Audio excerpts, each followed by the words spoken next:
Demoiselle, you were absolutely brilliant. The day our late boss had always hoped for has finally come. You can rest easy now, knowing justice has been served. Yeah. It's finally over. It's all thanks to you guys. And my partner. See, Papa? Spina di Rosula's still doing well with me at the helm. Well now, hasn't this been a most delicious piece of drama? The villain has been caught, justice has been served, past wrongs have been righted, and it's a big ol' happy ending. Since it's been such a great show, I'll just let the false accusations against me slide. Either way, I've still got some business to attend to. So, if you'll excuse me... Please wait just one moment, Mr. Tartaglia. What now? None of this has anything to do with me. According to court protocol, since this trial was initiated due to a charge against you, a verdict must also be made regarding the initial charge before the trial can conclude. Oh, come on. Is this really necessary? Haven't you already caught the real criminal? Isn't it time for side characters like me to exit stage left? Please respect the laws of Fontaine. This has always been the rule. All right, but this sure is a lot of hassle. All I need to do is stand over there, right? Let's just get this over with. Through evidence presented in the public trial that was just held, it has been established that Mr. Tartaglia has no direct connection to the serial disappearances case. The guilty party has been identified, and thus it is logical to suppose Mr. Tartaglia is innocent of the charges. We now turn to the Oratrice Mécanique d'Analyse Cardinale to render the final verdict on the charges. According to the judgment of the Oratrice Mécanique d'Analyse Cardinale, Mr. Tartaglia is guilty. What? Hey! That's not funny! Didn't you just say I'm supposed to be innocent? What's with this verdict? Is your justice machine malfunctioning? Huh? This has never happened before. The Oratrice actually returned a different verdict from the Chief Justice. I mean, have you ever heard of an innocent Fatui Harbinger? Do you think the Oratrice might have just convicted him on general principle? But weren't the charges about the serial disappearances case? No matter what else he's guilty of, it shouldn't affect the verdict in this case, right?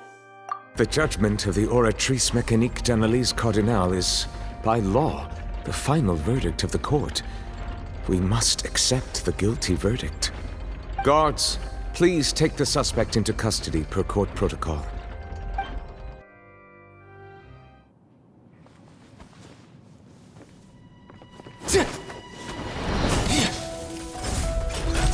So this is how justice is done in Fontaine. What a joke. You've got your rules. Well, I've got mine too!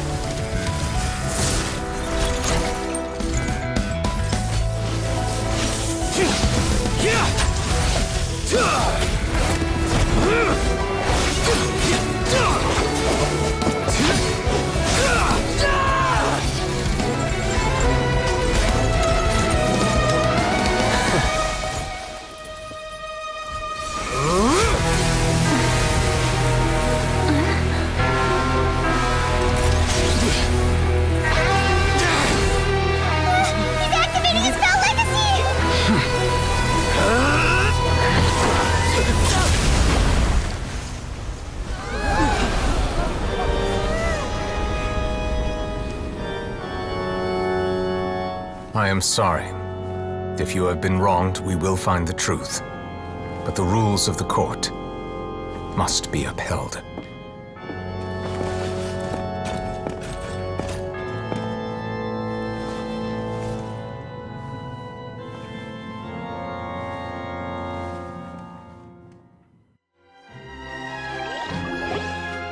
Hey, Monsieur Novelette, what's going on? Shouldn't they have been cleared already? Apologies. This is also the first time I've encountered such a situation. However, according to the rules established at the conception of Fontaine's court system, the Oratrice's judgment is the final verdict of the court. All I do is follow court procedure, As for why the Oratrice arrived at the conclusion it did, you should probably ask someone more knowledgeable than me. Why are you looking at me? I had nothing to do with it! I don't know what happened there either!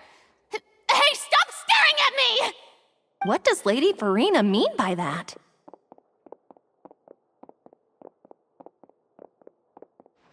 She says she has no idea either, but that's impossible. Didn't she create the Oratrice herself? Yeah, so are the verdicts reliable or not? Can results like this really be called justice?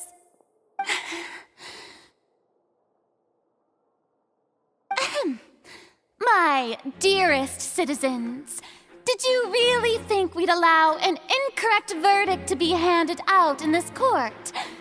Did you really believe that the judgment could be mistaken or be the result of some sort of random mishap? Don't tell me you thought even I had been blindsided by the Oratrice's result. But the way she looked just now, it was pretty obvious she had no idea what was going on. However, given the state of things, I shall give you an explanation. Everything that just took place, including my supposed shock and bafflement, was a part of an elaborate performance, with every action meant to stir up drama and excitement. And, of course, for every performance, there is a script. Everything has unfolded exactly as I expected from the very beginning. As the embodiment of the very concept of justice, the Oratrice shall never render an arbitrary judgment! If you thought Child had nothing to do with the serial disappearances case, it is only because you've been blinded by the superficial appearance of innocence. Everything he's done, not to mention the danger he poses, are beyond ordinary comprehension and completely unforgivable! All shall be revealed in time. You will come to understand my noble intentions, as well as the absolute correctness of the Oratrice's verdict.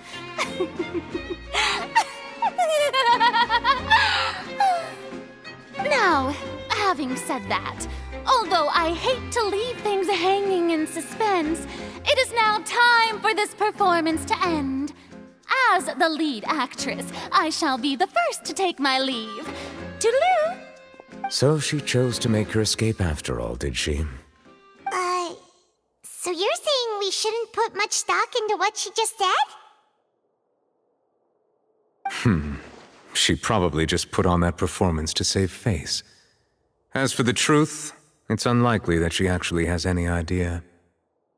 However, please be assured that I will continue to investigate this case in a personal capacity. Just as I promised, if the judgment has been incorrect, we will do our utmost to clear his name. All right. Even though we feel pretty badly for him, we'll take your word for it for now. After all, he's done plenty of bad stuff, so he should have known he'd go to prison someday, right?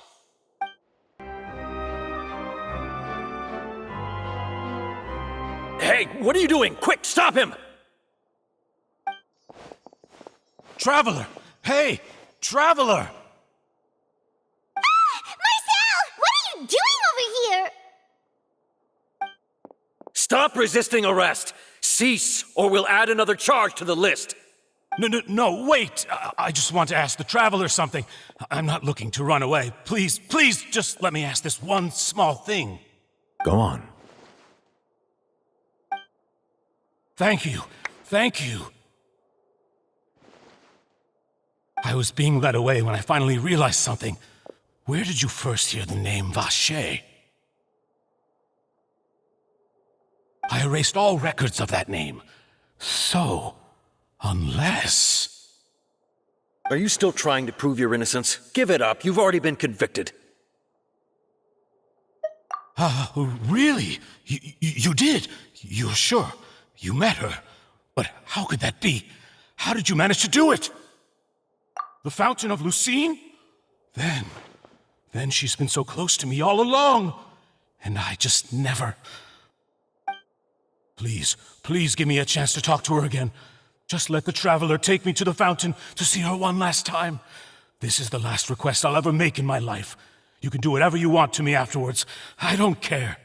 What? Give an inch and you want to take a mile? Do you think serial killers get to make requests like that? Paimon agrees. Why should we give him what he wants when he's only done a ton of super terrible things? This request, is it worth as much to you as your life? Of course! Wait, no. It's worth even more than my life. Humans. Will they betray the instinct to live just to satisfy spiritual needs? Very well. I will grant your request. Your Honor, I fear that... I will go with him. You do not need to worry about any escape. In that case, I shall leave him in your most capable hands, Chief Justice. Thank you, Your Honor. Is this the place? You said she's here, but what do I need to do to see her? Yeah, and even Paimon could hear her after drinking that thing. Didn't you just drink a lot of it on the stage as well? Oh, in that case... Vache! Ah! Yes, that's it! So you heard it too! Vignier, it's me! It's me, Vache! Vache? Vache! I'm here! Where are you, Vignier? I'm coming for you. I'm finally here for you. Hey, wait! Be careful! Hey, wait! Vignier, is that you? It's me, Vache! Vignier! Vache? Why did you come? Didn't I say? You don't need to look for me. You look a lot older than I remember. How long has it been? It's been more than 20 years. I've suffered for over 20 years since the day you left. All this time, only the thought of bringing you back has kept me alive. Nothing else mattered to me. I must be dreaming. Who would have thought I'd get the chance to tell you all of my feelings like this? Vignier, you are my everything. I really don't know how I could live without you. But Vache, if you ask me, this world would be better off without you. What are you saying? If not for you, I would have finished my law degree and probably become a top-tier attorney one day. If not for you, I would have continued to pursue my love of the arts, and my works would have been displayed in the Palais Mermonia itself. If not for you, I would at least have been able to take care of my mother. And she would not have grown old and died alone, with nothing but the tears on her cheeks. It's all because of your selfishness, Vache. It's all because of you. You... Wait, you are not Vignier. Who are you? You're right. I am not Vignier. I am the sacrifices. Every woman who died by your hand, as our bodies dissolved, our consciousnesses flowed back to the primordial sea. Our thoughts circulated endlessly within the primordial sea, and we were no longer individuals, but we became one, just as streams of water come together in the sea. I'm Cressy. I'm Lemony. I'm Azine. The only one I am not is Vignier. Why? But then, where is Vignier? She doesn't want to see you anymore. Every tendril of her consciousness is avoiding you. This is what you get for your selfishness. Your selfishness robbed us of our lives and our futures. You said time and time again that you'd do any and everything for her. But did you ever consider whether she'd want to see you do the things that you did? If she would despise you for what you became?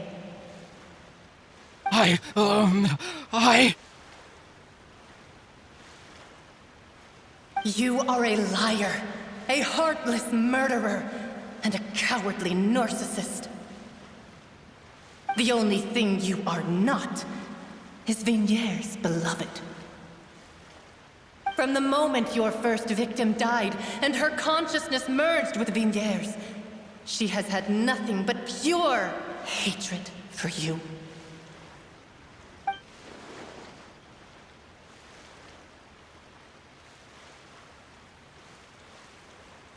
No! Yeah! She can't hate me. Let me see her, please! Have mercy!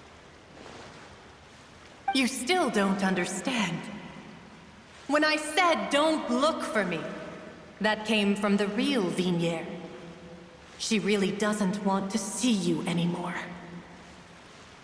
But on top of that, she also said that because it's her final drop of pity for you.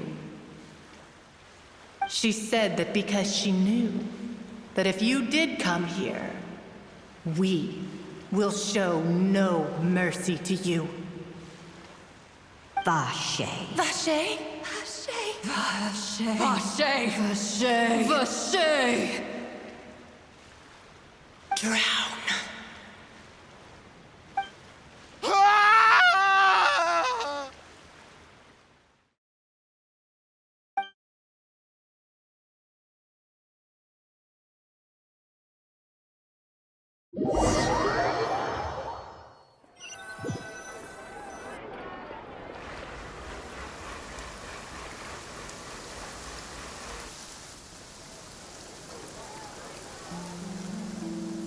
Finally, we have some time to do shopping. Gosh, it's really been a long time since we've been able to relax. Well met, partner. I knew something great was going to happen when I woke up in such a good mood today. Even this weather can't put a damper on the demoiselle's mood. It's a pleasure to see you both again. Oh, hey, Navia! It's been a few days. Paimon's already started to miss you. Oh, now that I believe. I'm easy to work with and always bring home the bacon. Who wouldn't treasure having a partner like me? Sounds like you're really enjoying life these days, Navia. What have you been busy with since the trial? It's just been one thing after the other. I've been making non-stop trips between Poisson and the courts in Sen. Everyone from Spina di Rosula organized a memorial for my father. We never held a memorial when he first died, since everyone knew that even if we held one back then, no one was going to come. This time, though, everyone in Poisson, and even many people from the court, all attended. So his name's definitely been cleared now. That's what we like to hear. It's been the dearest wish of Demoiselle all along. That blasted stubborn fool. I was right to put my faith in him. I'm so glad I didn't give up on the case all those years ago. Oh, by the way, I ran into Charlotte just after I left the memorial service. Well, maybe it'd be more accurate to say I knew she would be there, and there was no way she'd just let me go. Huh? So you know Charlotte too? The Charlotte? Journalist from the Steambird? Yeah, way back when I first became the president of the Spina di Rosula, she was all over me. Wouldn't take no for an answer. I believe the story was called The True Heart of Darkness, Secret Tales of the Yellow Rose. To be fair, though, it was a really flattering feature. So, we've been on pretty good terms ever since. She was trying to lean on our friendship to get me to do an exclusive piece on the serial disappearances case. Oh yeah, she told us about that. She's always been super interested in that that case, so now her wish has finally come true too! Anyway, I told her to make sure that when she writes about you guys entering the Opera House with the critical evidence, that you both sound really cool. Now that's another thing to look forward to. We trust Charlotte's skills with a pen for sure. Oh, and in other news, I also took Clarand out for a meal. Oh, are you two on better terms now? While you were investigating Vache's headquarters, Clarand gave testimony on my father's behalf. It was thanks to her that we were able to turn the tide. I wanted to thank her. I mean, there's also no point in being awkward all the time, so we took the chance to reconcile with each other. Oh, that's great! Paimon also thought Clarand wasn't actually a bad person. It's always good to have more friends. Anyway, now that the case has finally been solved, perhaps it will slowly begin to fade from the public consciousness. Oh, actually, there's still one last thing I need to do. What is it? I should pay a visit to my father's grave and tell him the truth of what happened, as well as how it all ended. And on top of that, just how much people still look up to him to this day. That includes me, too. Miss Navia. Indeed. We want to go too! We also think Callus is a really admirable person. Sure thing. I'd like you two to share the moment with me. After all, without you, there might not have been such a positive ending. And in that case, everyone, let's be off. Considering the recent weather, we'll be lucky if we can reach Poisson before dark. Yeah, you're right. It's been raining non-stop for a few days now.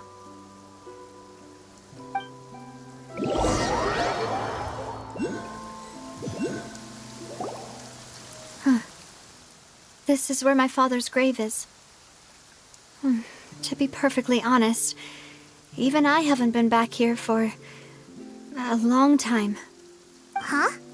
There's someone there already. Wait. That figure. It can't be... Isn't that Nervalette? Why would the Chief Justice be here? Huh? Navia?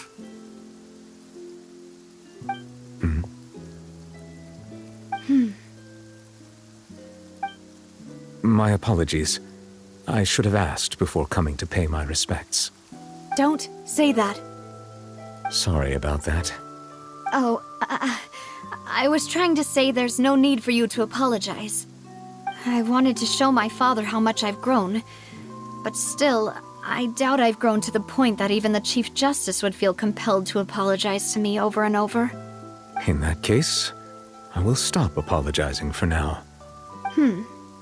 You really could use some pointers on understanding human emotions, Monsieur Nervalette.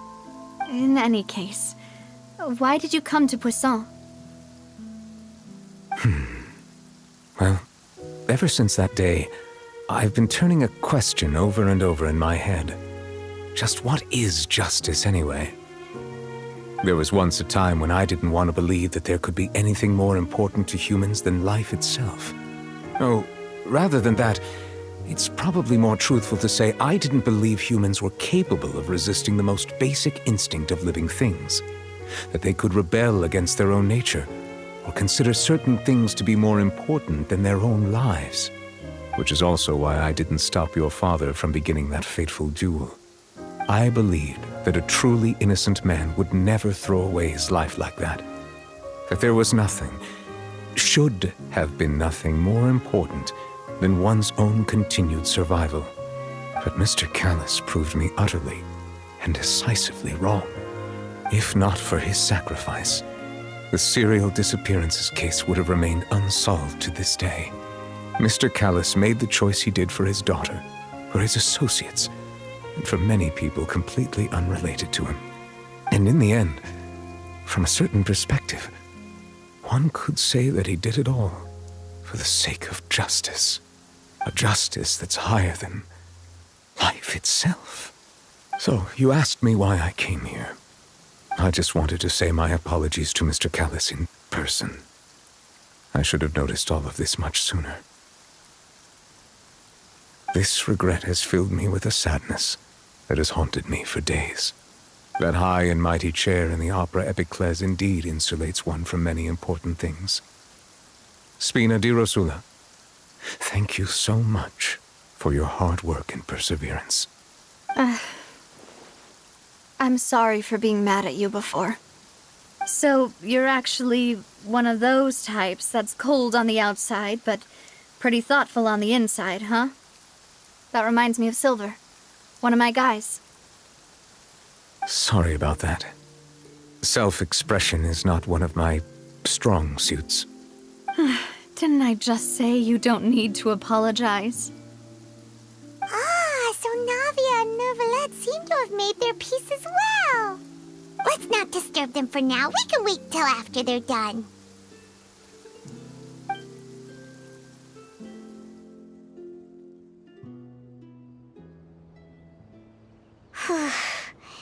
Paimon's never paid respects at someone's grave before. Did Paimon do anything rude there? Huh? Oh, Paimon didn't know that was a thing. But Paimon doesn't know what she would do if she can't fly. Oh no. Paimon hopes Miss Navia won't be too mad. Anyway, Neuvillette is still standing around there. It's not often that we can catch him alone like this, so why don't we go talk to him for a bit? If we can't talk to Lady Farina, we can at least talk to him, right? Oh, it's you two. Did Miss Navia invite you to come pay your respects to her father? Mm-hmm. We ran into Navia on the streets today, so we just followed her here. I see. Then is there something that I can help you with? Well, it's pretty hard to run into you like this, since you're usually super busy. So we figured we could try to ask you a few questions, if that's okay. Please feel free. Though outsiders, you helped us solve one of the greatest mysteries in Fontaine, and it would be my pleasure to return the favor.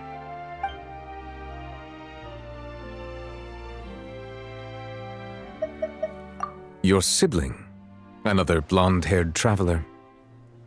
I'm sorry, but I've never seen anyone who matches that description. If she ever stepped foot in Fontaine, I'm sure she followed our laws to the letter, and had no reason to appear on the stage of the opera epiclese. Is there anything else you'd like to ask me about? My apologies. My investigation has still not reached its conclusion. However, I still believe the judgment of the Oratrice was not rendered arbitrarily. Huh? But you also said you thought he was innocent. For many years, I have been quite aware that the Oratrice does not simply mechanically repeat the verdict that I give on each case. As a divinely created mechanism, the people's unified faith in the concept of justice is integrated into it.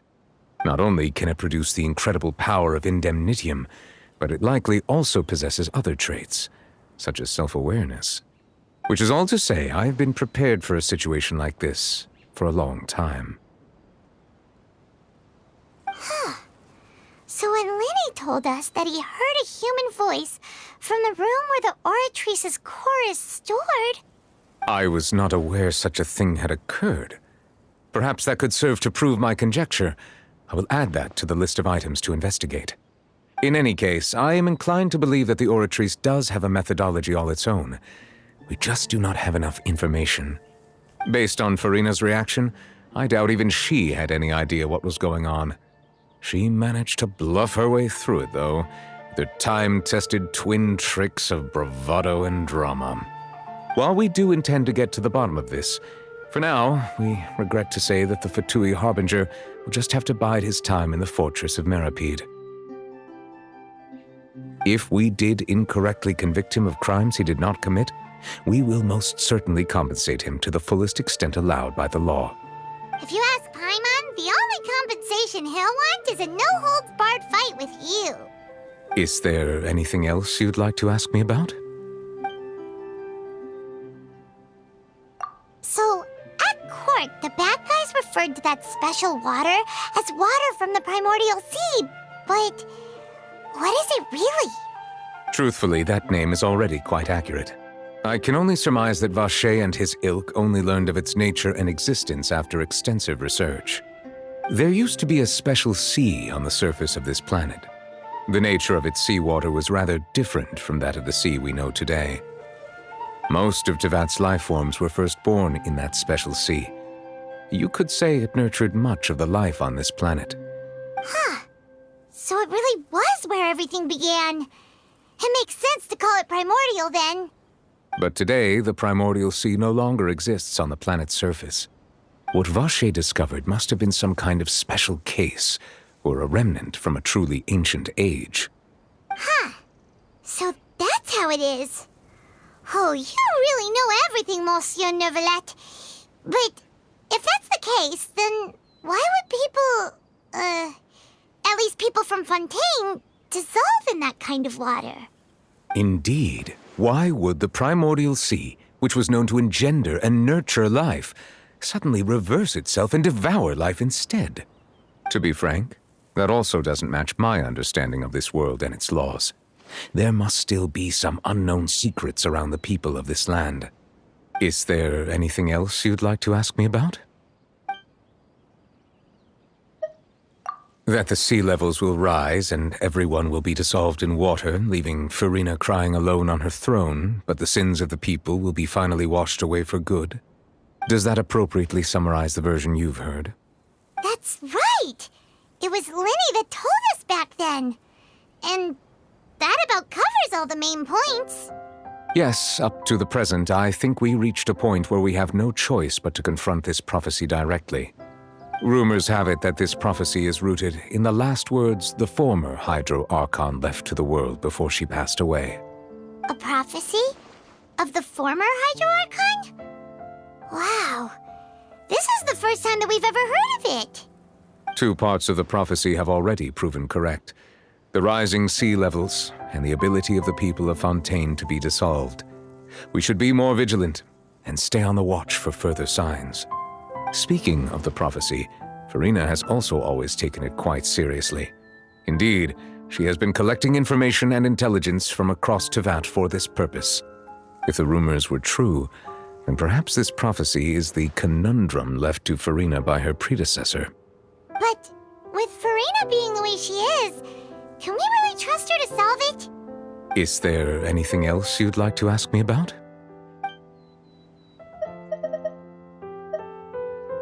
Very well. It was my honor to provide you with what answers I could. I very much enjoyed conversing with you.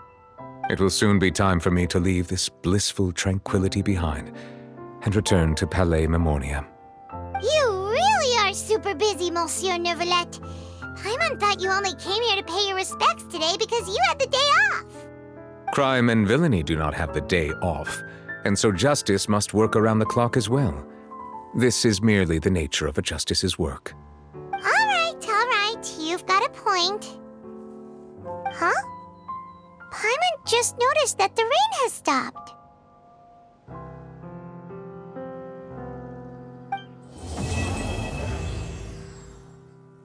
Sylvia is such a good person. Now that the serial disappearances case has been solved, no one's going to come after us for anything. Even without Silver standing guard, we can just completely relax. Why don't we stay and rest up here for a while? Even machines in Fontaine need to stop and recharge now and then. Oh, come on! This place isn't that bad. Besides, how often do we get to stay in an actual base? Oh, fine. Remember that detective story Paimon read before? Well, the author is about to release a new book, so Paimon wanted to buy it as soon as it came out and have a quiet place to read it. Yippee! Then it's agreed. Come on, let's get some sleep. We'll need to be up first thing in the morning to get in line and buy a copy.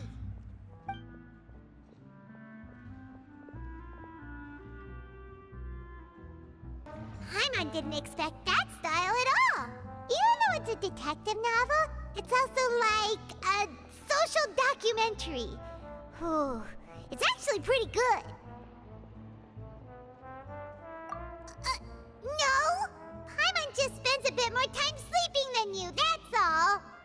Excuse me, but do you know if the Traveler and Paimon are lodging here? Huh? Who are you? Paimon doesn't recall seeing you before. Wait, you're not here to give us trouble, are you? A blonde traveler and a chatty little fairy. Phew, looks like I found the place.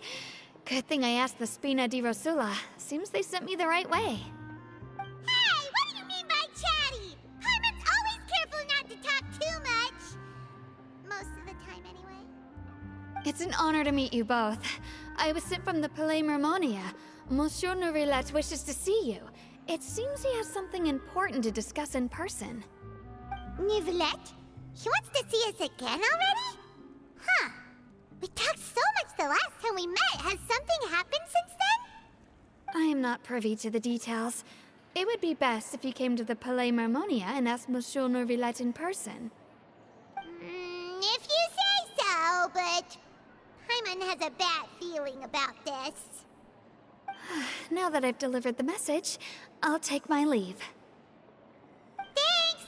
We haven't left the room for a few days, so we'll head over once we've freshened up a bit.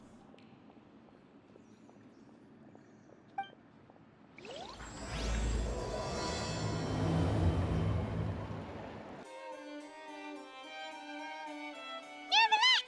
We're here! Did you want to see us about something? Huh? Why were you just standing there? You daydreaming or thinking something over? Yes, I did send someone to fetch you. But as for what I'd like to discuss next, well, I still have some reservations. Given that we've already made the trip here, you should just tell us. Bet you need us to help you with something, right? I do indeed have something I'd like to ask you to do. However, you should wait until after I tell you the details, then decide for yourselves whether you'd like to help or not. The situation is this. It has come to my attention that the Snezhnayan Harbinger known as the Knave wants a diplomatic meeting with you, correct? I heard that she was originally from Fontaine, but for her to suddenly arrive here and abruptly request such a meeting like this, I sincerely advise you to refuse her invitation outright.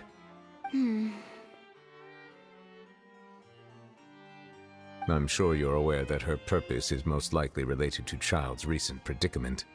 We convicted one of the Snezhnayan Harbingers in a court of law, but we have yet to provide any form of detailed report on the matter. This does indeed provide an opportunity for Snezhnaya to put pressure on us.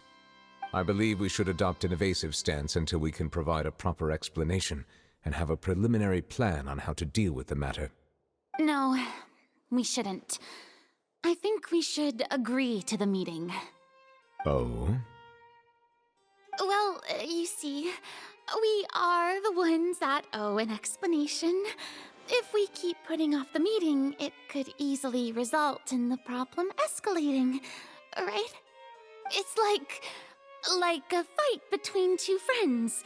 If they don't agree to see each other and talk in person, isn't it possible that the friendship could end entirely? Though diplomatic relations between Fontaine and Snezhnaya could be considered as friendly, it is only superficially so.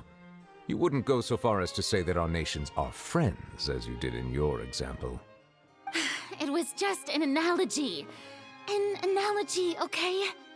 Moreover, even if we were to talk in person, if we don't have sufficient information prepared, it is quite possible the result wouldn't be restored relations, but a complete falling out. I don't think we should overthink those possibilities yet. Ahem. Even if the logic of the divine is not immediately apparent, its wisdom will only be revealed with time. Besides, you'll be at the meeting. If any problems do pop up, you'll have no problem navigating them. I must clarify that interacting and communicating with people outside of court is not my cup of tea. It seems you think too much of me. But more importantly, when did I agree to join the meeting with you? You mean you won't come? No, that won't do. I can't go to the meeting alone. You have to accompany me. I must take you with me. Lady Farina, Could there be something else regarding this matter that is being kept from me? No, not at all. Look, I am the Hydro Archon of Fontaine, Focalor, the god of justice who is loved and adored by many. So I only hope that justice will be served in this matter. Don't overthink it. I'll go find someone to arrange the meeting.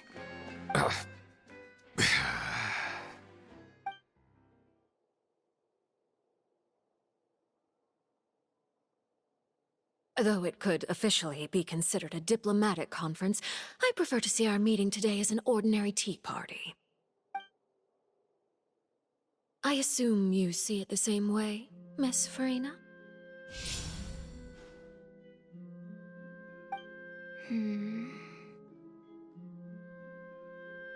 Lady Farina? Yes, that's right. Just like you said, a tea party. I should thank you for providing the pastries. They look delectable.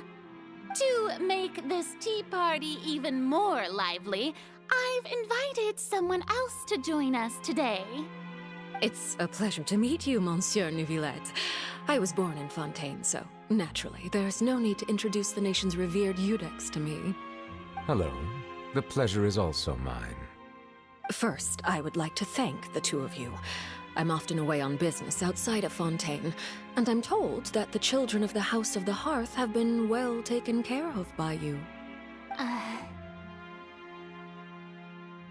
Oh, I'm not referring to when my children, Linny and Lynette, were falsely accused by you. Please don't misunderstand. The children of the House of the Hearth are often misunderstood, perhaps due to the reputation of the Fatui. There's no getting around that. All I meant to say is that Fontaine has been stable in recent years. The people are well off and the children lead happy, fulfilled lives. That is something truly worth cherishing, and no one wishes to disrupt such peace. Now then, you have come regarding the matter of child, correct? Well, yes. It appears the ever-busy Eudex Neuvillette doesn't wish to waste time with diplomatic pleasantries, and hopes that we can get straight to the point of our talk. Yes, as you surmised, understanding child's situation is indeed one of the goals of this trip. As we are both diplomats from Snezhnaya as well as Fatui harbingers, Child and I have always been colleagues. Were anything to happen in Fontaine, each of us would serve as the other's attorney to resolve the issue. So now, in my capacity as his attorney, I request that Child be turned over to Snezhnaya. We have a responsibility to cooperate with Fontaine and resolve what has happened to him together. The rules governing attorneys only apply before a trial has concluded. Since a verdict has already been rendered, we see the case as settled. I apologize for being unable to grant your request. An outright refusal. Very well. I respect all the rules of Fontaine's courts, just as I respect you as Chief Justice. Okay, why don't we back up a step? You don't need to transfer Child to us. I only request to enter the fortress of Meripede to see Child and confirm his condition. It's not like you couldn't even manage to fulfill a simple request like that. Right, Miss Farina? About that. The fortress of Meripede has always been completely autonomous. Even we have no authority to interfere there, and diplomatic issues do not suffice as an excuse. However, if you absolutely must confirm the situation of the Harbinger, I have a proposal.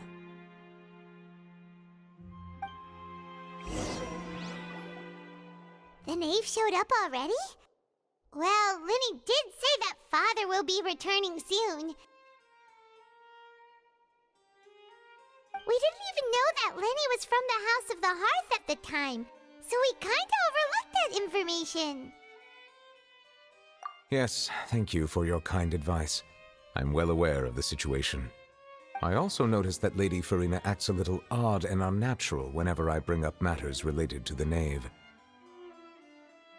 Could the knave be threatening Lady Farina or something? If that were the case, then why wouldn't Lady Farina inform me? And what means could the knave possibly have to twist the arm of an Archon? So maybe that's not very likely. Even though Farina can act a little weird at times, she's still an Archon. In reality, this problem is even more thorny than it appears. According to reports from the fortress of Meropide, Child recently disappeared under mysterious circumstances. The details are still unclear. We cannot rule out an escape, but there have also been no reports of him outside of the fortress of Meropide. Special guards oversee the fortress, and its internal systems are extensive. Combined with the special characteristics of the surrounding terrain, an escape should not be possible. I suspect that there's something else behind Child's disappearance. I was only willing to share this information with you because you are friends of Child, and it is my duty to see justice done. So this is what you wanted to see us about before. Yes. I would like you to go to the fortress of Meropide and investigate Child's disappearance. This was my proposal during our meeting with the knave. Rather than allowing her to intervene, I offered to send someone to find out about Child's situation and report back to her in detail. The knave did not seem satisfied by my proposal, but she still agreed to go along with it for the time being. Her words were, "We will talk more once we have that report." So that means we bought ourselves some time. Firstly, you're already acquainted with Child. Your eyes may discern relevant details there that others would miss. And secondly, is the consideration of the unique nature of the fortress of Meropide. Isn't it just Fontaine's prison? I would not define it so crudely. The fortress of Meropide is not affiliated with the court system of Fontaine on paper. It has always existed as an autonomous entity. Early in Fontaine's history, criminals were punished with exile, not imprisonment. Even today, sentences against convicted criminals still include exile, just as before. The fortress of Meropide may seem like a prison, but it should in fact be regarded as a gathering place for exiles. All we do is dispatch guards to keep watch and help maintain security, but we have no right to get involved with any other matters. Although I do have a personal relationship with the administrator there, neither myself nor the courts have the right to be directly involved with the investigation, no matter how serious the grounds. Oh, Paimon gets it now. That's why you need us to conduct our own investigation as a third party, right? Correct. I will arrange false charges against you so that you may secretly investigate inside the fortress during your detention. This will save us a lot of unnecessary trouble. So, are you two willing to accept my proposal? Yeah, no matter how you look at it, it seems we're the best choice. Alright, we hereby accept this difficult task.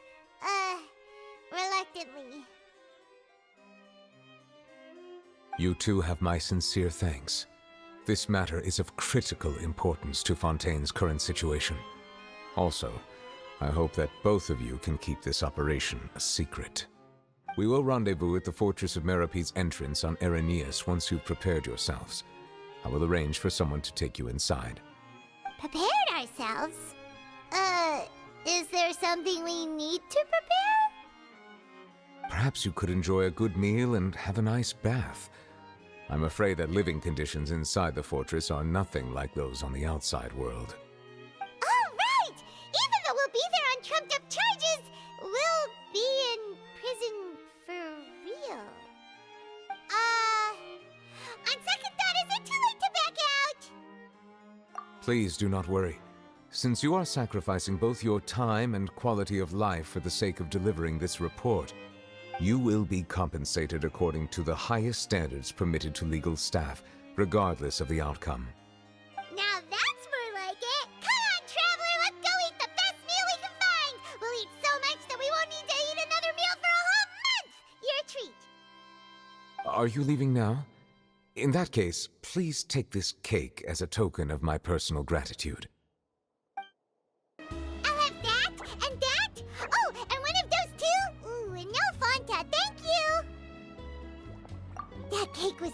good. But as soon as Paimon remembered that we were about to go to prison, Paimon's stomach suddenly became completely empty. Now that Paimon thinks about it, we've always been super careful ever since we arrived in Fontaine, just to avoid breaking any strange laws here. But here we are, about to willingly send ourselves off to the Fortress of Meropide. Maybe this is what they call fate. Let's just try our best to investigate everything quickly once we get there. Paimon doesn't want to stay in prison too long.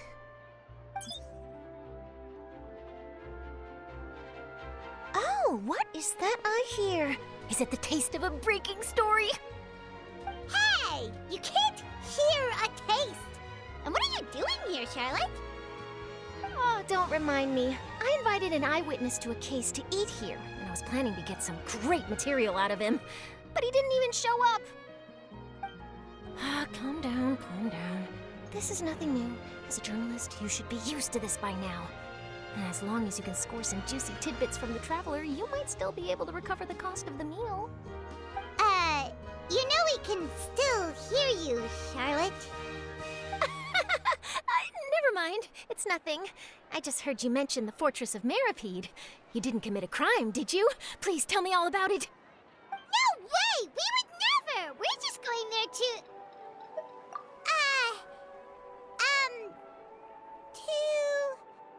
Oh no, Paimon almost forgot that Neuvillette told us to keep it a secret! Huh? You're being arrested for that? Oh, but now that I think about it, I suppose that's not completely unreasonable. That's pretty despicable, almost as offensive as committing theft. You mean Paimon really did something that serious? Sorry, Paimon really messed up. In that case, it's nothing particularly newsworthy after all. Oh, how disappointing. Oh, right, there's still a chance. Since you're going to be at the Fortress of Meropide, would you be willing to help me gather some material for a story? About that, Paimon doesn't think we'll have any time. Oh, it's nothing difficult. All you have to do is think of a way to get some time face-to-face with the Warden of the Fortress. He was awarded the honorary title of Duke in Fontaine. Sounds really cool, huh? Only those who have made significant contributions to the nation have been conferred this title. It's incredibly rare. On top of that, the Fortress of Meropide has never been under the jurisdiction of the courts. Practically nobody, including journalists like me, knows anything about the person in charge there. Oh, if I could write an exclusive article about him, I bet it would sell a boatload of papers. You make it sound easy, but it really depends. Of course, I wouldn't ask you to do it for free, so this meal is on me. All right, you got a deal. We'll do anything you want. Then it's settled. The food should be here any second, right? Huh? Wait, just how much did you order?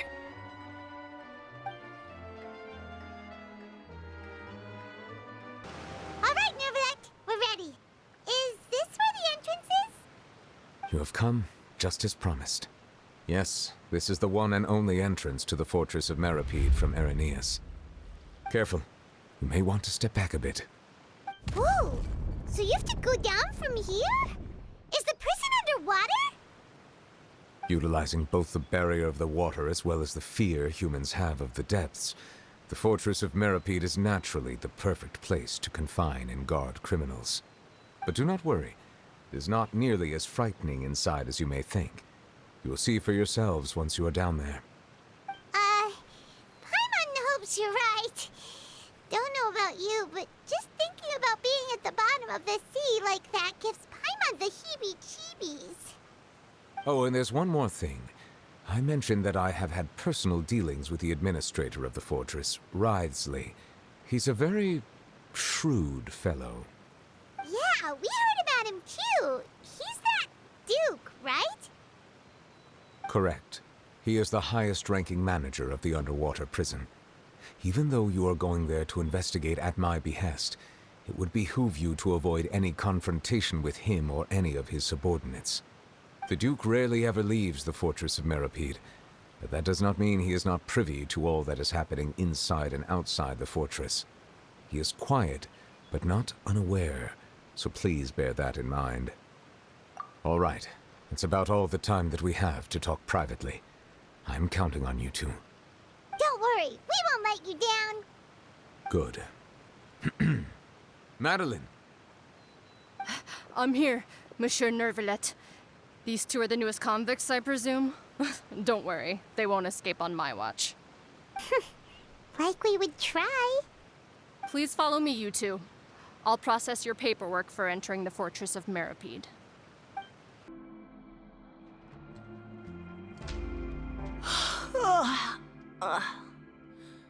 Oh, it's you, Madeline. Why'd they make you make the trip down here today? Monsieur Nervalet personally requested I escort these two convicts. I suppose he was concerned others might not be up to the task. Well now, aren't you the lucky one? Must be nice to be on good terms with the big shots like the Chief Justice. The only people I get to see every day are the new inmates. Well, have you tried service with a smile? Who knows, it might help your professional reputation. Yeah, right. As if. Every criminal comes through here looking miserable. How can I smile with such a toxic work environment? And even if I did smile at them, the convicts would probably just think that I'm some freak getting some kind of twisted enjoyment from their pain. Oh, she's got a point. Well, I've finished transferring you. You two will register here, and Marette will guide you through the remaining procedures. Yep, I'll take it from here. You head on back to that bright and sunny world above. Okay, let me see. You are the Traveler and Paimon, correct? That would be us! Let me confirm your charges and sentence. Let's see. You two are charged with eating a cake specially prepared for the Archon by a Snezhnayan envoy without the Archon's permission, thereby incapacitating the political center of Fontaine for a brief period. Sentence: 45 days? Huh? Wait, you mean the cake that Nervalet gave us was... Just looking at the charges, it seems you two are capable of causing some serious trouble. And considering how fond Lady Furina is of sweets, this crime is tantamount to trying to assassinate the Hydro Archon herself. Now I've seen everything. Anyway, we still need to finish processing you before you can enter the Fortress of Meripede. Please stand in front of the board over there. I'll take your mugshots with my camera. Oh, all right. But be sure to catch Paimon's good side.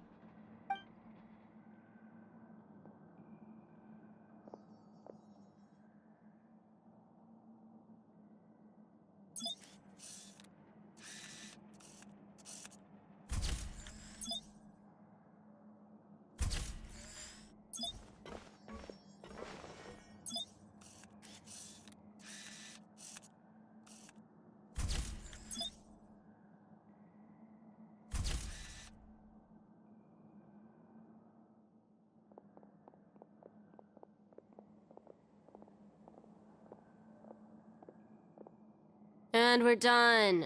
Thank you for your cooperation. Next, someone will be along to guide you inside the fortress. Please be sure to cherish this opportunity for rebirth. Huh? Rebirth? Isn't that a little much? We're only gonna be here for 45 days! You two are the new inmates, right? Follow me. Oh, okay! Paimon is Paimon and this is the Traveler! Save it. Not like I'll remember your names. Move it.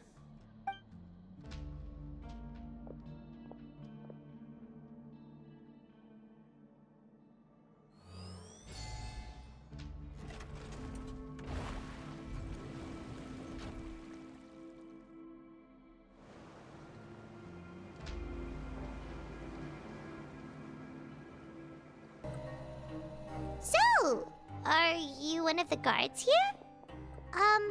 Is there anything we should be careful of while we're here?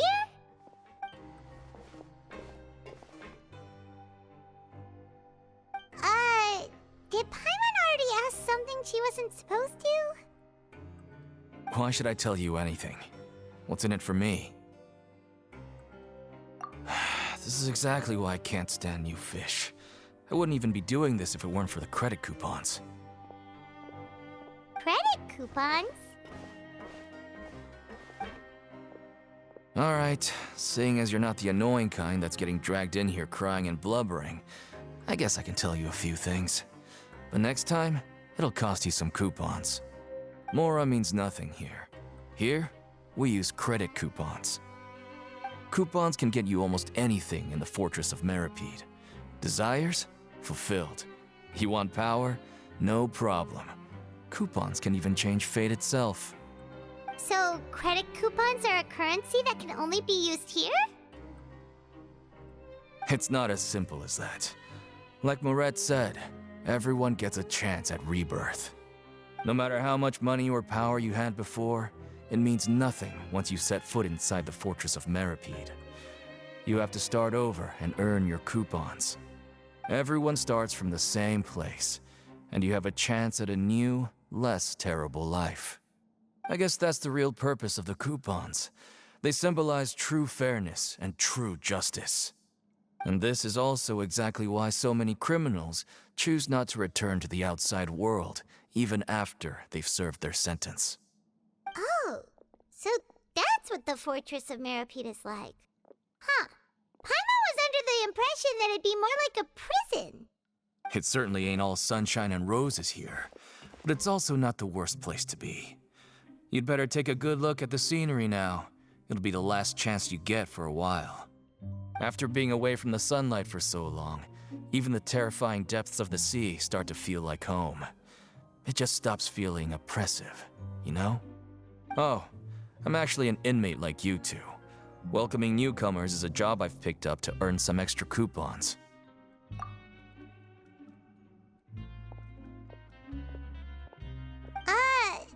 Why aren't you answering us again? I've told you enough for free. Any more info is gonna cost you. So all you care about is Mora! Wait, no. Coupons? Almost there. It's down through here. Your turn to give it a try.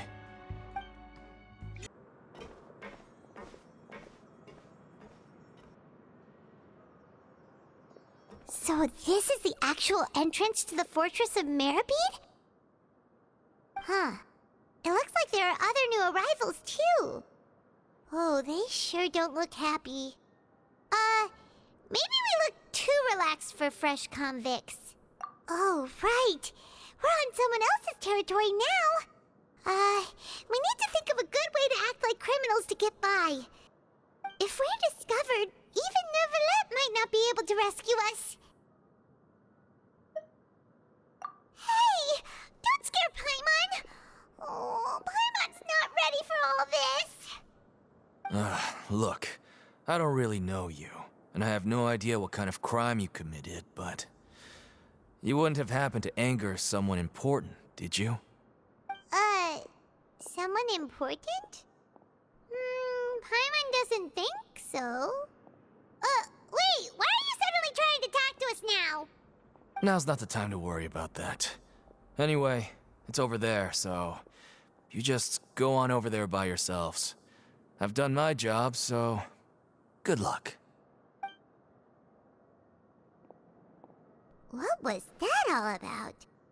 Wait a second. Are there usually so many garter mechs around here? They're already onto us? Prisoners numbers 7459 and 7560. Welcome. Oh, no need to be anxious. These Gardamex aren't here to attack you. In fact, they're here as your honor guard. When I heard that you were friends of Monsieur Neuvillette, I had the Gardamex come and wait in formation. Wait! You know about our connection with Neuvillette? The seafloor isn't as cut off from the world as you might imagine. However, I'm afraid that I know nothing more than that you are friends of the Udex. And as you can see, committing a crime means being sentenced here, even if you're friends with the Chief Justice. Quite fair. The Duke! Greetings, Your Grace. Lovely weather today, isn't it? Oh, greetings, my good fellow. Well, I'm willing to imagine that the weather is as good outside the sea as you say it is. How great it would have been if only the Fortress of Meripede had been built on the coast, huh? It would have been so convenient to enjoy a nice chat in the sunshine. My profuse apologies. I just got so nervous when I saw you, So this is the Duke. He sure looks a lot younger than Paimon imagined. The Traveler and Paimon, correct? Mr. Deacon here was responsible for your welcome. I trust you were satisfied with his guidance?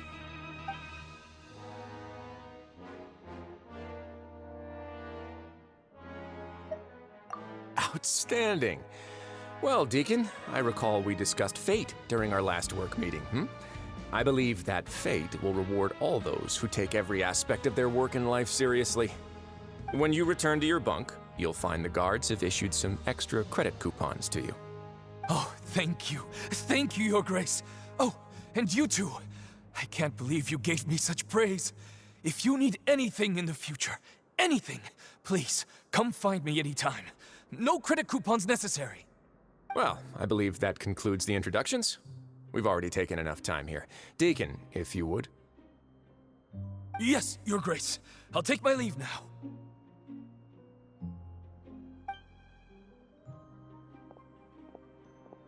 Please, follow me.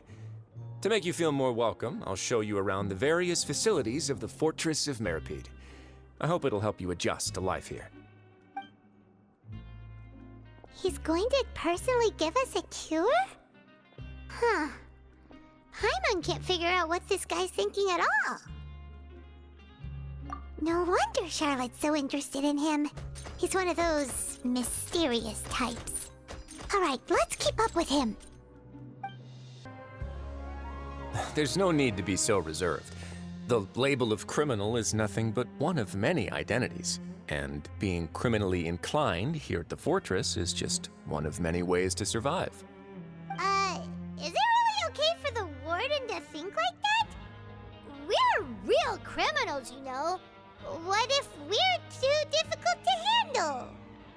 Well, then maybe you'll be able to carve out a name and a place for yourselves in this underwater world, But before you go in swinging, please remember that in the Fortress of Meripede, it's better to not cause trouble for yourself or for the guards.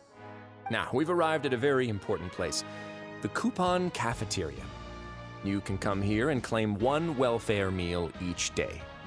Welfare meal? You mean it doesn't cost anything? That's right. Criminals are essential to Fortress operations, so we must guarantee that they at least have the basic means to survive. But that's not how it was. Back in the day, it cost you reward coupons just to get a cup of water here. For fish like you who just arrived with nothing, you'd have to go to work hungry until you earned enough coupons to eat. It was only after His Grace became the administrator that we got the free meal rule. Now everyone gets a square meal every day, even no-good slackers who've never picked up a wrench in their whole lives. Nobody starves to death here. In the Fortress of Meripede, credit coupons are the only currency, and everything must be purchased. In some sense, you could say using the coupons is a form of trade. But trade is always conducted by people. So if we want trade here to prosper, we need everyone to work hard and live their lives. If nobody could even afford a meal, then the whole fortress would be up in arms. And that would only make things more difficult for me. So, rather than saying that we're giving everyone a free meal here, you should say that everyone's hard work has improved the living conditions in the Fortress of Meripede. Your Grace's reasoning is correct, but what I said is also true. Whatever the case, hard work is rewarded here. You'd be hard-pressed to find anywhere else as fair and reasonable. Right! Paimon sees your point. By that logic, this place doesn't seem so bad after all. Oh, wait, no. We shouldn't drop our guard so quickly. But it seems the inmates really respect the Duke because of his attitude, right? We should still try to verify the truth with our own eyes. Let's continue this way.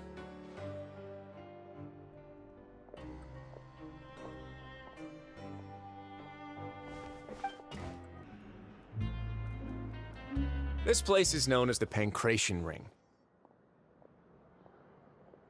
Sometimes we have criminals who have more energy than they know what to do with.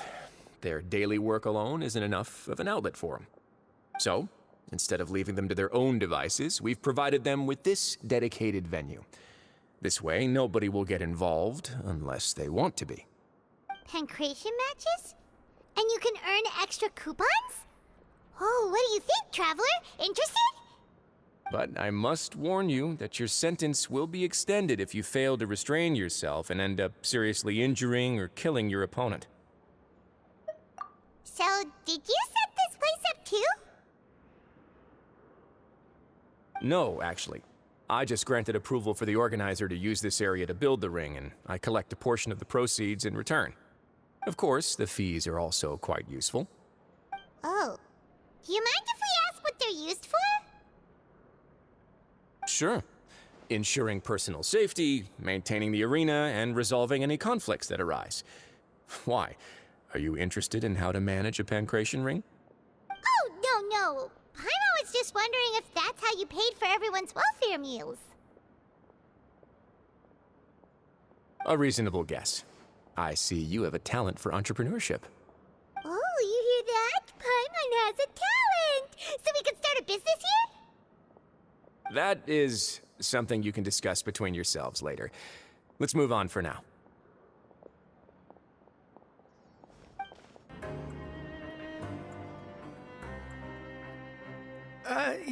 Your Grace. Good morning. I mean, good afternoon. No, wait, what time is it again? What time indeed? Time waits for no one, so it's best to keep an eye on it. My apologies, Your Grace. Jeez, that guy's so nervous he almost forgot to breathe. Sorry, forgive my manners. These are the dormitories, which is where inmates sleep. The guards will inform you where your bunk is later. In the Fortress of Meripede, criminals usually spend most of their time in either the production zone or the sleeping areas. The production zone? What does it produce? Is that where we'll be working? Not necessarily. Though working in the production zone is the most reliable way to earn credit coupons, if you have other skills, you can skip your shifts to earn them in other ways. Wow. Wait, you're the manager of this place, and you're just telling us to our faces that it's okay to skip work? The fact that the Fortress of Meripede has continued operating completely autonomously is proof enough that most people are willing to work honestly and earn a stable income. As for what we produce, many of the clockwork machines seen all over Fontaine originate from our workshop. Therefore, the Fortress of Meripede is not only a place where criminals serve their sentences, but also a giant machine factory. There's no need for me to get into specifics about the production process now. You'll experience it all firsthand when you report for work tomorrow. Let's move on. The tour continues over this way.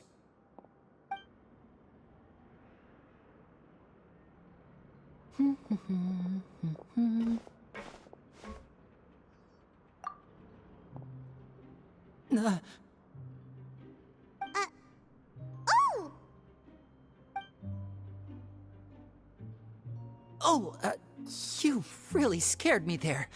I didn't expect to see you here, Your Grace. I thought maybe I was so tired from work that I was starting to see things. The only thing you should be seeing is the work in front of you. Stay focused and keep up the pace. Oh? Is something the matter? It's nothing. Paimon's just worried about how hard we'll have to work tomorrow.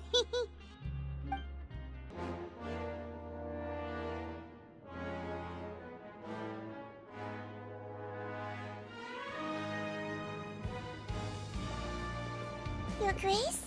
What are you doing in the infirmary at a time like this? Oh no, you didn't injure yourself, did you? Not yet, unfortunately for you. But thank you for your concern, Siegeween. must be here for those two. Allow me to introduce you. This is the infirmary, and Sigewinne here is the Fortress of Meripede's head nurse. Hello, new faces. They call me the head nurse, but I actually handle all the nurse-related work all by myself down here.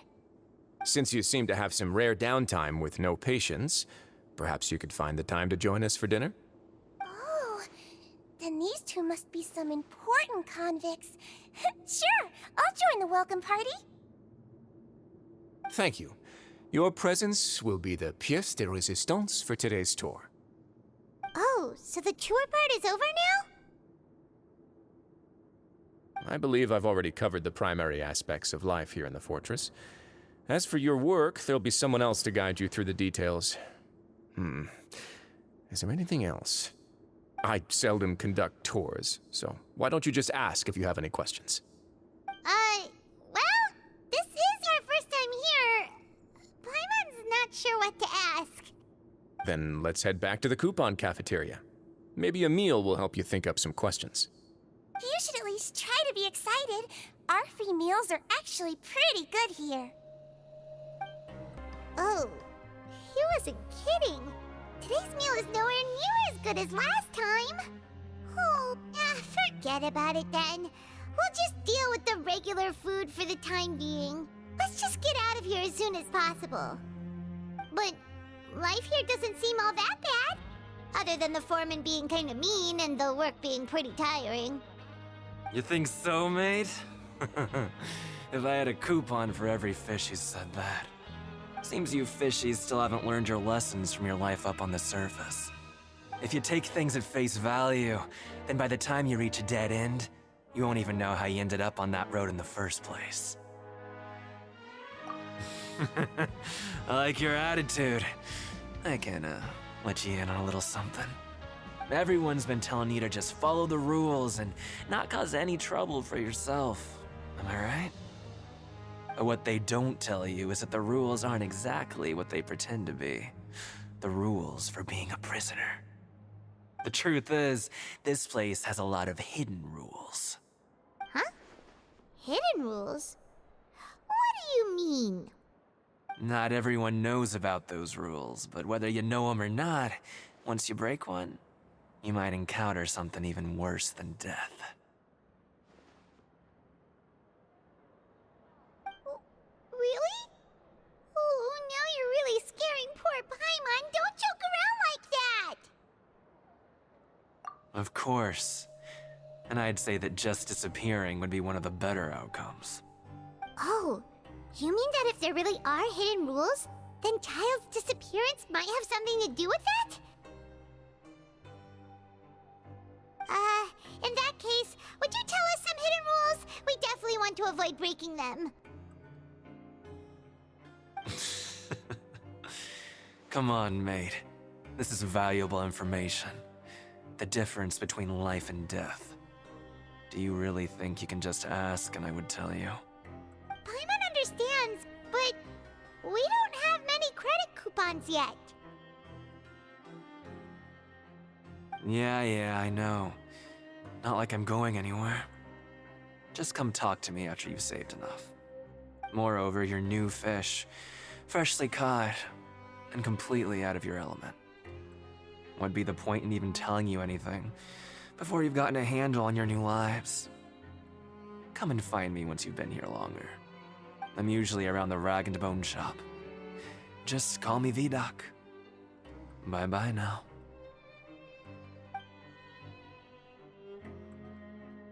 He left. Just like that. Huh. Do you think he's just trying to scare us into buying fake information from him? Yeah. It might be a good place to start in our investigation. Hidden rules, huh? But, like he said, we don't have any coupons and we're still not familiar with this place. Oh, there's nothing we can do about it now. We were so busy talking, we almost forgot to eat. Even if it's not the best, it's probably better while it's warm. Come on, dig in before it gets cold.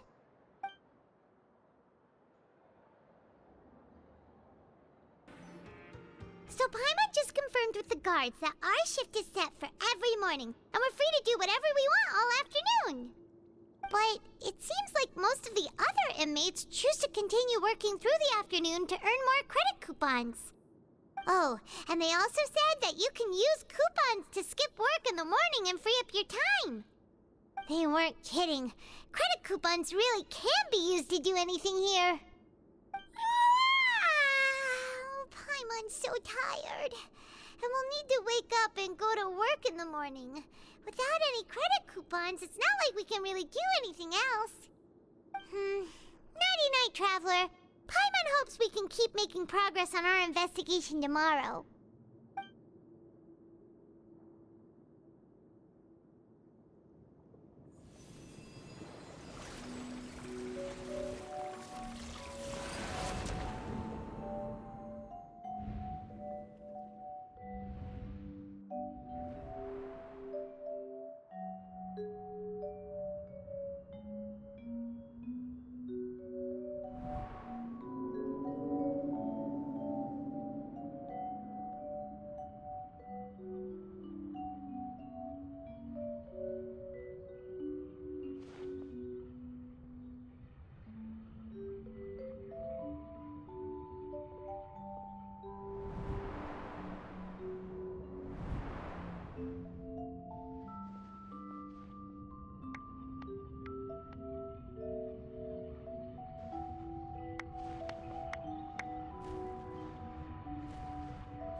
What's wrong?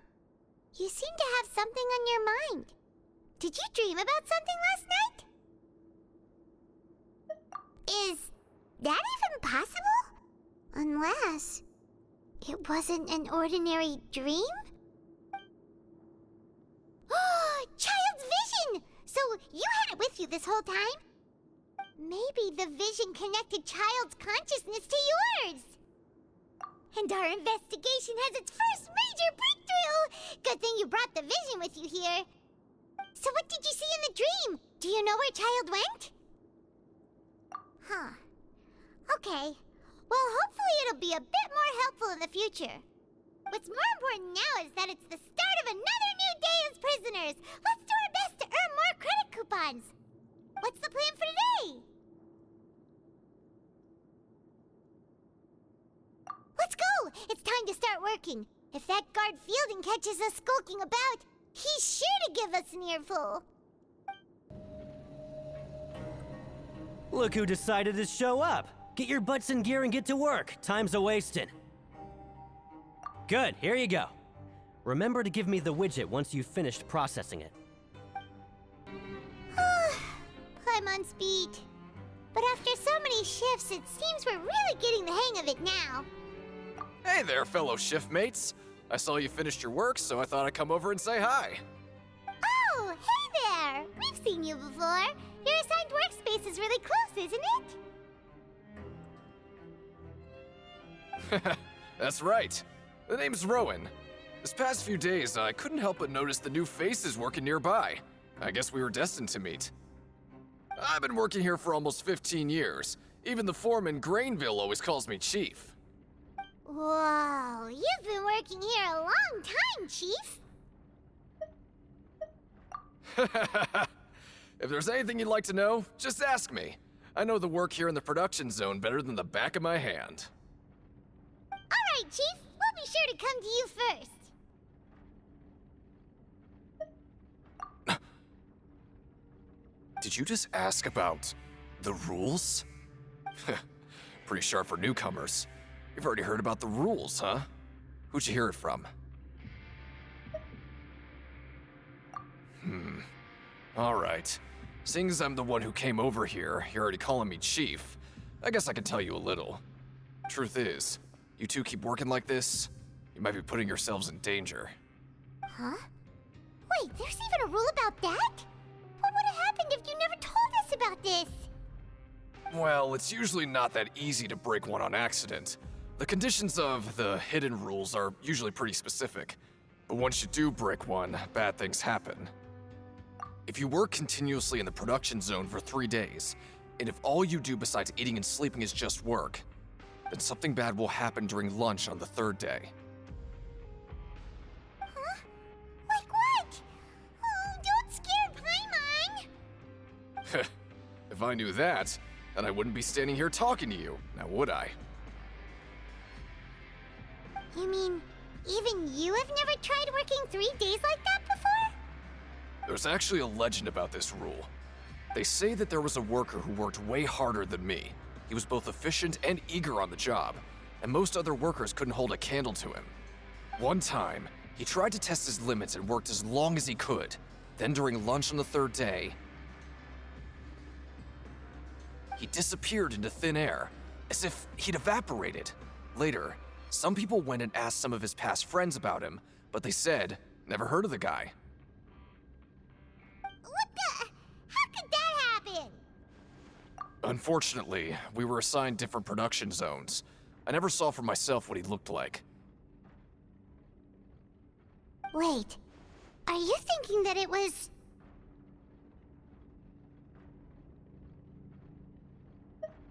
Huh? Oh? You... Listen, kid. This ain't the kind of thing you should be curious about. Let me tell you, you're better off forgetting about it and looking after yourself. Now I kind of regret ever telling you. Yeah, I agree with Chief here. Do you really want to try?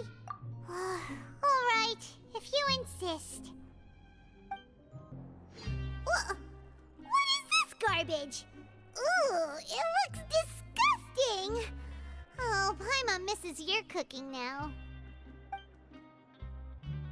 What would you like to do this afternoon?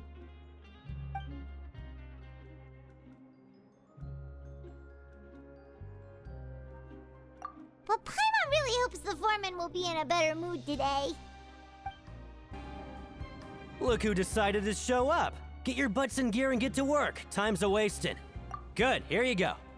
Remember to give me the widget once you've finished processing it. Let me have a look. Not bad. Right, here's your credit coupons. Seems we had a productive day. Hope we can make even more progress tomorrow. The dawn of a new day. Paimon feels like we're getting used to life as convicts. Is that a good thing or a bad thing? What do you have planned for us? Let's go! Credit coupons, here we come! Look who decided to show up. Get your butts in gear and get to work. Time's a-wasting. Oh? What's with suddenly wanting to work so hard? You need coupons that badly? Sure. Let's just say we really want to test our limits.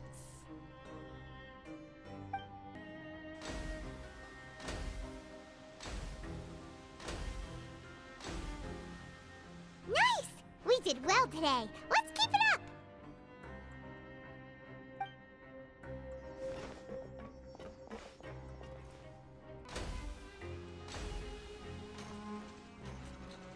Ooh, Paimon's had it.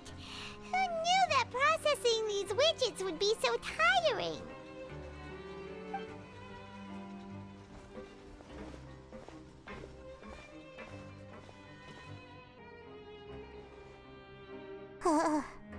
That's it. Paimon doesn't even have the energy to talk anymore. Is it time to eat yet?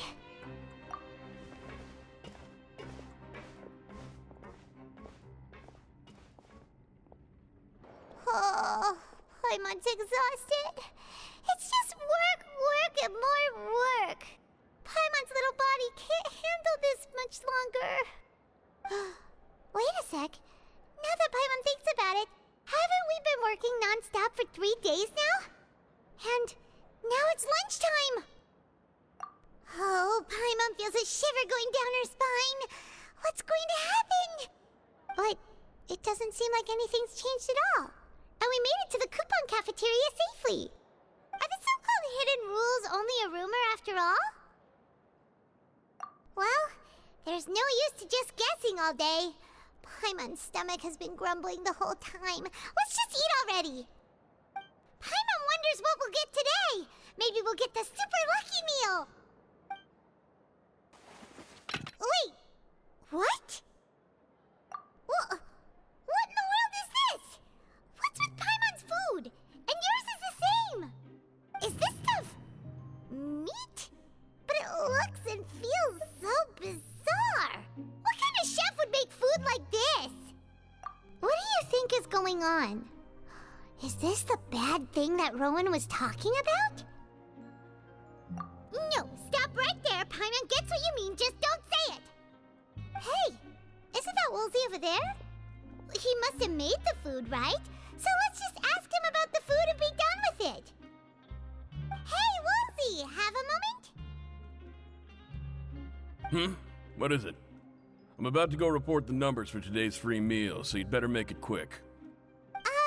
It's about the meat in our meals. Look, does it seem normal to you? The meat? Oh, that. Looks perfectly fine to me. Totally normal. You better hurry up and chow down. How could this be fine? Hey, don't leave! You barely even looked at it! Hey! What should we do now? Woolsey wouldn't even give us the time of day. Is he trying to hide something? Yeah, looks like we have no other choice. Paimon was positively famished a minute ago, but now she's lost her appetite. Oh, hello. You two are the ones who were with His Grace. No need to be so nervous. Sorry, I couldn't help but think of His Grace once I saw you, and I... well, it's hard to say. Maybe I am. He's got a very overwhelming presence. It makes me feel like I'm just some insignificant little bug. Wait, seriously? Oh, I'm always indecisive, and I tend to make a mess of things. It's like a reflex. I just instantly start to tense up the moment I see a smart and capable person like His Grace. What? Please, don't say anything like that out loud. How could you possibly think something like that? Huh? Rowan? What are you doing here, Chief? Oh, I was injured a bit just now. Nothing major, I think I just pulled something. Little mishaps like this are unavoidable at work, you know? Huh. Paimon wouldn't have thought someone as experienced as the Chief would still get hurt on the job.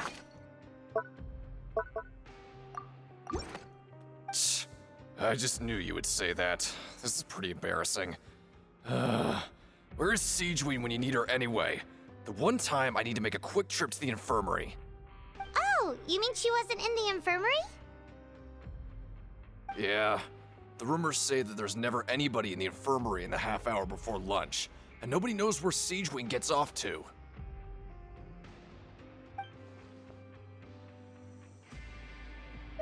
Huh. That's actually really strange. Siegeween's always super dedicated to her work. Where else would she possibly go? Forget it. I can take care of a small sprain like this on my own anyway. No need to trouble her. Oh, wonderful. I was worried that you'd be busy trying to earn reward coupons all the time, but it seems like you haven't neglected your investigation work after all. Paimon likes having more coupons, but no one wants to work all the time. Have you also been investigating the area, Lynette? No, I was just slacking off, and you happened to catch me. My brother is still obsessed with anything remotely related to the Forbidden Zone. But knowing him, it won't be long before we get more leads. Oh, before I forget, this is for you. Huh? Credit coupons? Why are you giving us these? I've been here longer than you. Coupons aren't a resource in particularly short supply. What is in short supply are interesting people to talk with. Aw, that's so nice of you, Lynette. We'll be sure to make good use of these coupons then. Thanks a bunch! Hey, look! There's something here! Looks like a research notebook. That suspicious guy peeking into the infirmary just now. Are they a fan of Siegeween? He must have dropped this. let Paimon read it real quick. The Melusine perceive the world very differently from humans. There are significant deviations. As a result, their sense of aesthetics and beauty is also very different from that of humans. This must be taken into consideration when giving gifts. Ooh, this all sounds pretty serious. He sure did his homework. And as for the notebook, let's take it. Hey, it's the Traveler and Paimon.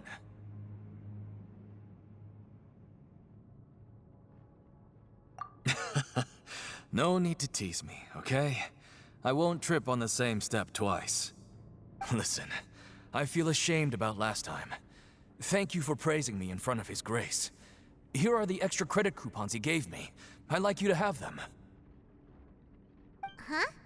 No, we couldn't take them. They're your reward after all.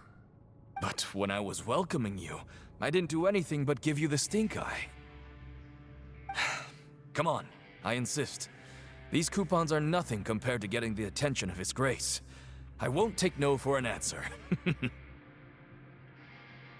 Siegewing? Aren't you supposed to be in the infirmary? What are you doing in the production zone? Hello, Traveler. Paimon. Everyone's usually busy around now, and we don't have any patients to look after in the infirmary. I thought I'd come here and enjoy the sight of everyone hard at work. Enjoy? What's there to enjoy here? It's really worth watching. I often stand here and observe everyone. Humans are just so interesting and adorable. I like to watch your expressions while you work.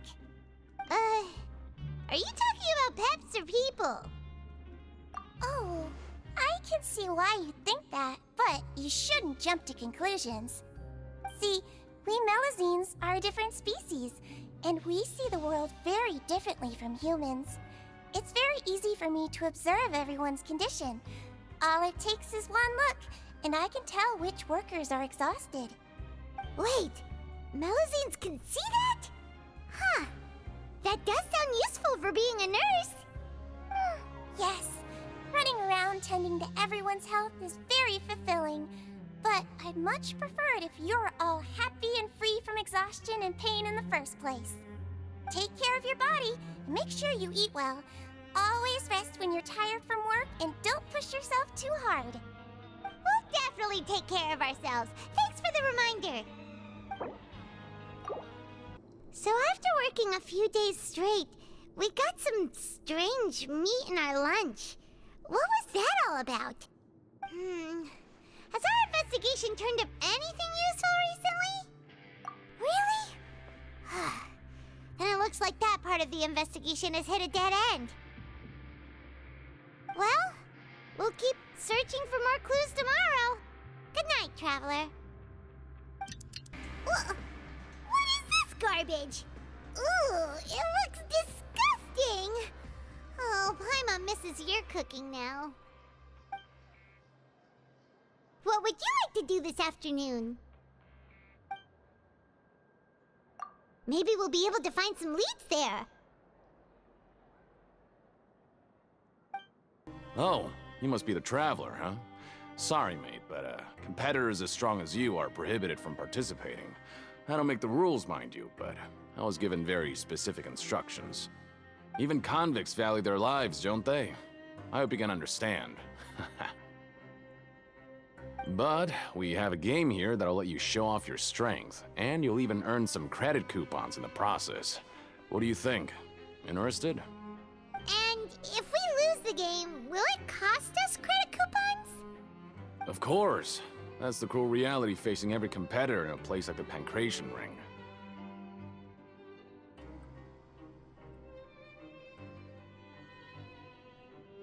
Okay, great. Let me walk you through the rules.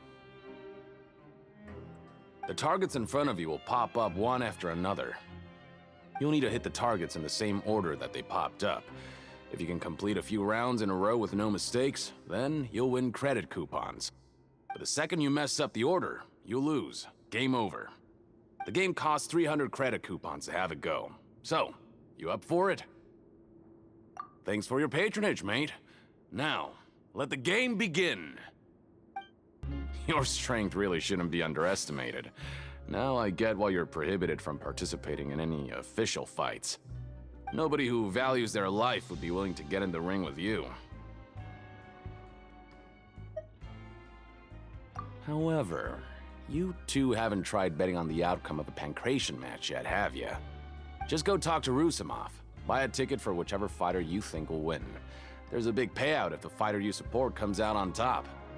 But we don't know anything about the fighters. How can we possibly know who to support? That's normal. Just watch a few matches and get a feel for the fighters. It won't be long before you can pick winners in your sleep. He's got a point. Why don't we give it a try? If we have enough coupons, we could probably bet at random until we figure everything out. Bet at random, huh? Well, how should I put it? It's not like you can't do that, but I'd advise you to give it some more thought first. Huh? We shouldn't get too carried away. What's the problem? What? I never even picked a boxer before, and you already know about the rules? You're not just strong fighters. Seems you're pretty perceptive, too. Might as well tell you about it, since you already know that much. Plus, I think you've got the potential to be one of my greatest customers. I think I can let you in a bid. Besides, I don't want to risk ever losing a customer like you. Is it that serious? Okay. The hidden rule here is, if you buy both boxers' tickets and support them both, something bad will happen the next morning. So the rule is that we shouldn't pick both boxers in the same fight. But if anyone actually did that, wouldn't they be guaranteed to lose coupons? Who would do that anyway? And what do you mean by something bad will happen? How would I know? Not like I'm stupid enough to do that. But I've heard a story about the rule. According to the rumor, there was a masked boxer who possessed incredible skill and power. None of his opponents even stood a chance against him. However, in the final match, the organizers told him to take off his mask. He refused and never showed up to the fight. And after that, he was never seen again. Some say he died, or that he was taken care of by the event's organizers. But everyone remembers that he was someone who cherished honor above all else. In his eyes, supporting both boxers in a match would dishonor the competition itself. So you mean it's like a curse? He'll take vengeance on anyone who does that? No, he was always wearing a mask, like he was intentionally trying to hide his identity. I don't even know anything about his past. Traveler, do you think that boxer was... Huh? We will? You're not serious, are you? Look, here I was just trying to be nice and warn you, yet here you are trying to break it on purpose? Yeah, it sounds pretty scary to Paimon.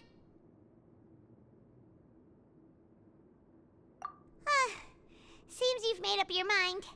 Just be sure to protect Paimon, okay? Betting on both fighters will set you back about 3,000 credit coupons. If you have enough, then go ahead and give it a try. Just don't come running back to me if something happens. Aw, looks like we won't get a chance to sleep in as long as we're here. Let's get to bed early. Are you two here to buy tickets? Better be quick about it. Another match is about to start. Who are the boxers in the next round? We have the reigning champ, Le Grappler, versus a contender from the Eastern Prison Block, Demon Horde. Are those their nicknames, or did they choose those names themselves? Either way, super weird. Since you're new around here, I'll help you out and give you a little suggestion. Even though Le Grappler is the crowd favorite, Demon Horde is a first-class dark horse with incredible potential. Anyway, for this match, I recommend that you pick... Huh? For both fighters? I could tell you're new to this, but I didn't think you were completely clueless. Maybe you don't quite understand the rules, no? Let me try to explain again for you more clearly. You see... Oh, no need. We're aware that we're going to lose coupons. All right then, if you're absolutely sure. Remember, no refunds once you buy the tickets. Yeah, we got it! Just shut up and take our coupons!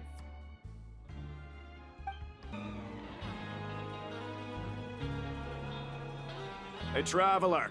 Paimon. Package here for you. The next time you buy something, go pick it up yourself. I'm not a delivery man, you know. Huh? A package? For us? Did you buy something, Traveler? Paimon's not quite awake yet, so why don't you go take a look?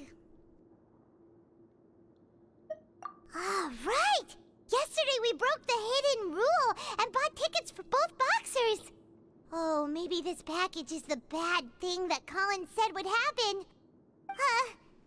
Paimon suddenly feels wide awake. Wait, maybe let Paimon go hide somewhere first. Just call Paimon after you opened it. Hey, wait! Paimon's still here! Don't open it! Ah! Huh? What is it? Are you okay?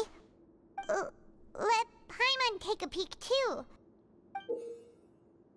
Oh, it's just a small bottle. But the color of the liquid inside looks so wrong. Almost like... Alright, that's enough of that. No need to say it out loud. Paimon already knows what you're trying to say. Ugh, no way. Get that stuff away from Paimon. Paimon thinks we shouldn't open the bottle until we figured out what's going on. Just trust Paimon on this one, okay? If there's no way to send it all out, maybe I'll never get a chance to leave. Who are you? We've never seen you before, and you don't look like a fellow convict. I'm not! Of course I'm not. Please, don't mistake me for a criminal. I'm a good, law-abiding citizen. Then what are you doing here? You sure seem anxious about something. I'm a promoter for Fontaine, and I'm usually responsible for promoting our drink products. I thought I could complete my task here quickly and return to headquarters, but I've been here way longer than I anticipated. Oh, a promoter from Fontaine? So what kind of problem did you run into? I'm so upset. It's all because of that Duke. After discussing the company's promotional plans with him, he told me outright that my project was worthless. However, in light of our long history of successful collaboration, I still tried to patiently explain the details. However, to my surprise, he just cut me off while I was speaking. Let me take a moment and recall his exact words. I'm just gonna stop you there and say no. If anything, I'm saving you time. It seems you don't fully understand the value of credit coupons here, nor do you understand the value of your own products. The former is because you are from the overworld. That's understandable, and I don't blame you for that. But as for the latter, only someone monumentally stupid, so breathtakingly stupid, that they were completely ignorant of the value of credit coupons, despite living in the underworld, would ever possibly consider buying your drink. Let's just forget it. Anyway, that's how he rejected my proposal and asked me to come up with another solution with the condition that it doesn't cause any trouble for him. Can you believe that guy? Well, he is the head honcho here. Not much you can do about that. We met him too and could tell that he's the kind of guy that's hard to pin down. Fine. I know I should just let it go. I'm on his turf after all. His house, his rules. Hey, I heard you crazy fools really did it. You bought tickets to support both fighters, didn't ya? Well, did anything happen? Well, the next day we received a mysterious package, but we still haven't made any sense of the contents. So it is real. You didn't become cursed or anything like that, did ya? Are you both still okay? Wait, are you sure that it's still you controlling your bodies right now? Paimon's not sure. What do you think, Traveler? Is Paimon still Paimon? Oh, okay. Well, that's good. Yeah, you two don't seem to have changed at all. But I wouldn't let your guard down just yet. Still, I didn't expect you would actually do it. You'd actually throw away coupons like that just to satisfy your curiosity? Even if we bought tickets like everybody else, it's not like we could hope to earn any coupons. When it comes to things like this, it's always the organizer who makes the real profits. Hey, just what are you trying to imply? The Pancration Ring is an honest business, and we really don't make much from selling tickets. We make so little that even the current tournaments can only be held thanks to funding from the producer of Fanta. Oh, so it's the company that manufactures Fanta sponsoring the events? Paimon thought all of this was thanks to the Duke's support. Let's just say it's a mutually beneficial arrangement.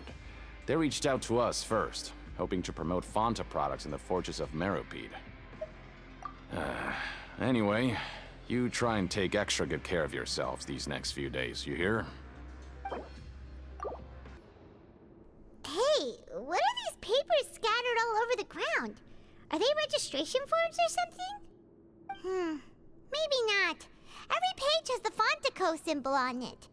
Maybe it's some flyers from the company.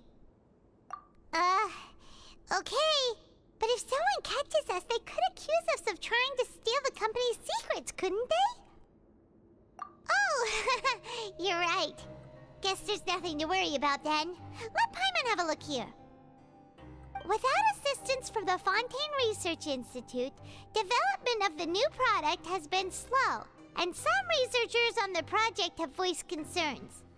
We have no choice but to let the new product undergo the first phase of promotional trials without a designated name or packaging. We will adjust the direction of future development according to feedback. We have decided to only conduct closed, small-scale trials for the time being. Sure doesn't seem like anything unusual. The company is just trying to develop some new products besides Fanta. But it sounds like things aren't going well at all. Let's put these papers back where we found them and make it look like nobody went through them. Okay, good.